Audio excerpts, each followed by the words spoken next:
નમસ્કાર દર્શક મિત્રો, હું છું દીપિકા પંડ્યા અને આપ જોઈ રહ્યા છો અરવલ્લી ન્યૂઝ। જોઈએ આજના સમાચાર। દર્દીઓની રાહત દરે આધુનિક સુવિધા સાથે સારવાર આપતી અરવલ્લી જિલ્લાના મોડાસામાં આવેલ સાર્વજનિક હોસ્પિટલ દર્દીઓ માટે આશીર્વાદરૂપ સાબિત થઈ છે।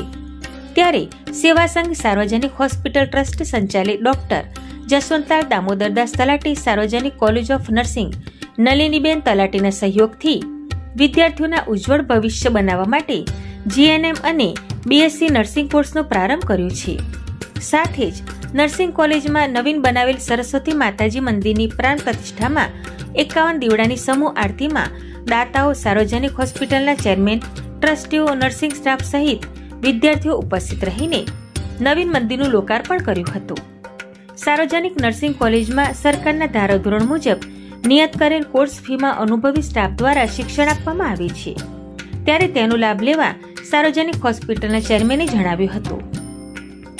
મોડાસાની ડોક્ટર જસવંતલાલ દામોદરદાસ તલાટી સાર્વજનિક કોલેજ ઓફ નર્સિંગ ખાતે બનેલ સરસ્વતી માતાજીના નવીન મંદિરની પ્રાણ પ્રતિષ્ઠામાં નર્સિંગ કોલેજના દાતા નલિનીબેન તલાટી, દાતા રશ્મિકાબેન સુરા, સેવા સંઘ સાર્વજનિક હોસ્પિટલના ચેરમેન જિગીશભાઈ મહેતા, ઓફિસ સુપ્રિન્ટેન્ડન્ટ રાકેશભાઈ પટેલ, માનદ મંત્રી પિયુષભાઈ પટેલ અને પૂનમભાઈ પટેલ, ટ્રસ્ટી મહેશભાઈ પટેલ, કારોબારી સભ્ય પ્રવીણભાઈ, લક્ષ્મણભાઈ, રાજુભાઈ, રમેશભાઈ, મયુરભાઈ બુટાલા, દેવરામભાઈ, સિનિયર ક્લાર્ક જયેશભાઈ, સાર્વજનિક ડોક્ટર સ્ટાફ તેમજ હોસ્પિટલ સ્ટાફ તથા સાર્વજનિક નર્સિંગ કોલેજના પ્રિન્સિપાલ હર્ષિત રાવલ સહિત નર્સિંગ કોલેજના સ્ટાફે સરસ્વતી માતાજી મંદિરનું 51 દીવડાની સમૂહ આરતી અને જય ઘોષ સાથે દર્શન કરી નવીન મંદિરનું લોકાર્પણ કર્યું હતું।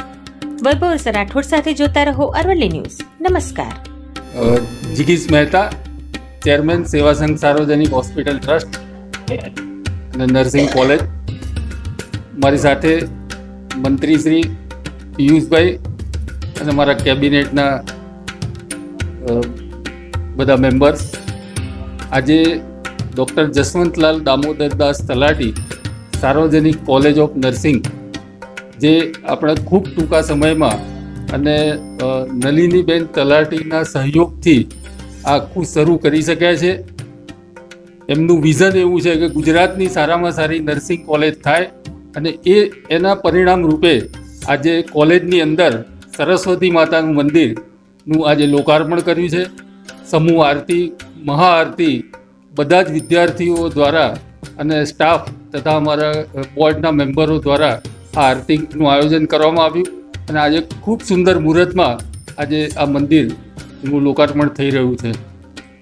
સાથે આ નર્સિંગ કોલેજની તમામ સુવિધાઓ કે જે ગુજરાતની અંદર સારામાં સારી નર્સિંગ કોલેજ હોય એ બધી જ સુવિધાઓ અહીંયા આપેલી છે।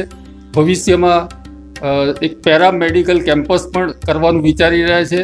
તેમાં ફિઝિયોથેરાપી, ડેન્ટલ, નર્સિંગ એવી 6 જાતની કોલેજો થઈને પેરામેડિકલ કેમ્પસ પણ કરી રહ્યા છે। અને આ બધું કરવા માટે નલિનીબેન જસવંતલાલ તલાટી કે જેઓ અત્યારે અહીંયા એમના હાથે જ આ જે આરતીનું આયોજન થયેલું છે એમનો ખૂબ સહયોગ રહ્યો છે અને એમના આશીર્વાદથી અમે ઘણું બધું સારું કરી શક્યા છીએ। સાર્વજનિક હોસ્પિટલમાં પણ એમનો અમૂલ્ય ફાળો છે। હોસ્પિટલ આજે જો ખરેખર ચાલતી હોય અને સારામાં સારી સેવા થતી હોય તો એનો યશ ફક્ત નલિનીબેન તલાટીને જાય એવું તમામ બોર્ડના અમારા કમિટીના સભ્યો એ રીતે જોઈ રહ્યા છે। અત્યારે આ નર્સિંગ કોલેજમાં જીએનએમ તથા બીએસસી નર્સિંગના 2 કોર્સ ચાલે છે। નેક્સ્ટ યર મે મહિનાથી અમે માસ્ટરનું પણ ચાલુ કરવાનું વિચારી રહ્યા છે। એવી રીતે નર્સિંગ કોલેજમાં સંખ્યા પણ વધશે અને એ બધી પૂરું કરવા માટે અમારી જોડે અદ્યતન લેબોરેટરી પણ છે। બાજુમાં જ હોસ્પિટલ હોવાથી વિદ્યાર્થીઓને એની પ્રેક્ટિસ પણ સારી થઈ શકશે।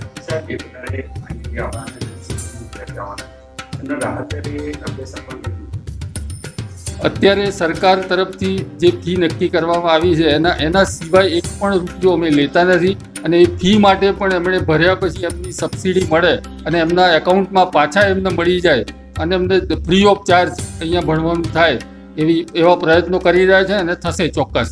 અને ગરીબ બાળકોને સારામાં સારી અહીંયા સુવિધા મળે એનો પણ ખ્યાલ આપી રહ્યા છે। હું એવું કહીશ કે તમારે 12th પછી તમારા કોઈ પણ છોકરા છોકરીઓ હોય ને એમને નર્સિંગ માટે અત્યારે આવનારા વર્ષોમાં ઘણી તક છે, વર્લ્ડ લેવલે સારામાં સારી આ તક છે, અને એના માટે આપ અહીંયા અમારી કોલેજમાં જો એમને એડમિશન અપાવશો, કોઈ પ્રોફેશનલાઇઝમ નથી અને બિલકુલ એમને ધ્યાન આપીને સારામાં સારી પ્રેક્ટિસથી આ કરવામાં આવે છે, તો દરેકે આનો લાભ લેવા વિનંતી છે. સાથે સાથે સાર્વજનિક હોસ્પિટલ પણ આજે રોજના 800થી 1000 ઓપીડી થઈ રહી છે, અને તેમાં પણ બિલકુલ રાહત દરે, અને એમાંય જે લોકોના સંજોગો નથી, જેમની પરિસ્થિતિ નથી, એમના માટે ફ્રી ઓફ ચાર્જ અહીંયા હોસ્પિટલમાં દરેક જાતની સારવાર બધા જ ડિપાર્ટમેન્ટો દ્વારા આપવામાં આવે છે. તો જિલ્લાના અને જિલ્લાની બાજુમાં પંચમહાલ, સાબરકાંઠા, અરવલ્લી, રાજસ્થાન દરેક દર્દીઓ તથા એમના સગાઓને વિનંતી કે આનો લાભ લેવા વિનંતી. સ્વર્ગસ્થ ડૉક્ટર જસવંતભાઈ તલાટી અને એમના વાઈફ નલિનીબેન તલાટી એમના માટે આ બધું ડોનેશન કર્યું, અને એના માટે હોસ્પિટલ અને કોલેજ અને આ સરસ્વતી મંદિરનું ઉદ્ઘાટન થયું, અને સરસ્વતી મંદિરની પણ ગણપતિ, સરસ્વતીજી અને હનુમાનજીની સ્થાપના થઈ, અને આરતીનું ને બધું આયોજન કરવામાં આવ્યું હતું. એ બધું બહુ સરસ રીતે થયું, અને અમને બધાને બહુ આનંદ થયો, અને અમારા ફેમિલી માટે પણ એ ગૌરવની વાત છે. અને બસ બધાને તમને બધાએ જે કર્યું એ બધા માટે અમને આશીર્વાદ. नमस्ते, मेरा नाम हर्षित रावल है. मैं यहाँ पे सार्वजनिक नर्सिंग कॉलेज मोड़ासा में प्रिंसिपल की पोस्ट पे हूँ. हमारा कॉलेज अभी 2023-24 में ही शुरू हुआ है. इसी सत्र में हमारे यहाँ पे GNM और BSc नर्सिंग 2 कोर्स चलते हैं. GNM डिप्लोमा कोर्स है और BSc डिग्री कोर्स है. BSc 4 साल का कोर्स है, GNM 3 साल का है. इसमें आपको एडमिशन लेने के लिए 12th पास होना ज़रूरी है.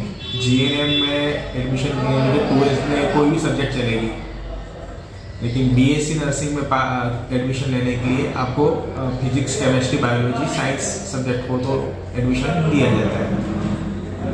और आज बहुत ही शुभ अवसर है.